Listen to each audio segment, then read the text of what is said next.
2024 সালে 2000 ছাত্র জনতার রক্তের উপরে জুলাই বিপ্লব আমরা অর্জন করতে পেরেছি সকল প্রকার শ্রেণী পেশার মানুষকে সাথে নিয়ে।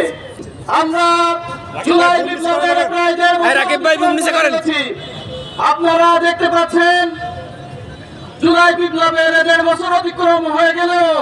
জুলাই বিপ্লব যারা ঘটালো, যাদেরকে নির্মমভাবে নিহত করা হলো, শহীদ করা হলো, যারা ফ্যাসিস্টের রাজত্ব কায়েম করেছিল, স্বৈরাচারী একনায়কতন্ত্র বাংলাদেশে কায়েম করেছিল, সেই ফ্যাসিস্টের স্বৈরাচারী সরকার শেখ হাসিনা এবং তার দোসরদেরকে এখনো দৃষ্টান্তমূলক কোন শাস্তির আওতায় আমরা আনতে দেখলাম না।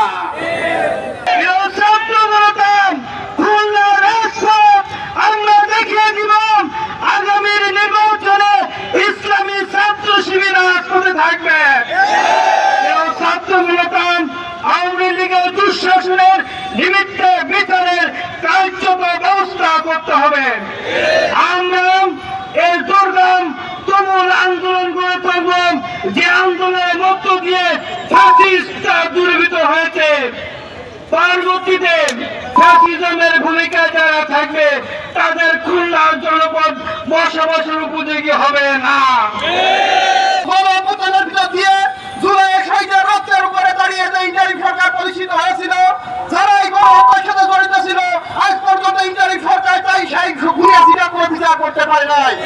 আওয়ামী লীগ, ছাত্রলীগ, ফ্যাসিস্ট পর্যায়ে কোনো বিচার এখনো করতে পারে নাই। তাদেরকে জেলখানার ভিতরে দুধ কলে পুড়িয়ে রাখা হয়েছে। আমরা ইন্টারিম সরকারকে বলে দিতে চাই, যদি অনতিবিলম্বে এগুলো বিচার করতে না পারেন, ক্ষমতা চাচ্ছেন ছাত্র সমাজ এই ক্ষমতা গ্রহণ করবে ইনশাআল্লাহ। আমরা অন্তর্বর্তীকালীন সরকারকে বলতে চাই, ছাত্র শিবির যে দাবি নিয়ে আজকে রাজপথে নেমেছে, এই দাবি শুধু ছাত্র শিবিরের দাবি নয়, এদেশের কোটি কোটি মানুষের দাবি। এই দাবি মেনে নিতে আপনারা টাল বাহানা করবেন না।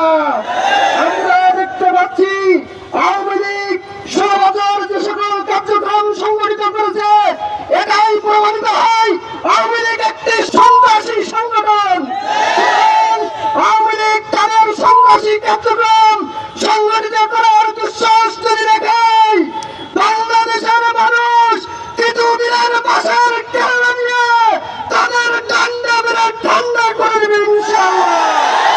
সংগ্রামী ছাত্র বন্ধুগণ, আমরা গতকালকে লক্ষ্য করেছি বিএনপির মহাসচিব মির্জা ফখরুল তিনি বলেছেন তারা যদি ক্ষমতায় যায় তাহলে আওয়ামী লীগের সকল মামলাকে নাকি প্রত্যাহার করে দেবে। এই দুঃসাহসিকতা দেখাবেন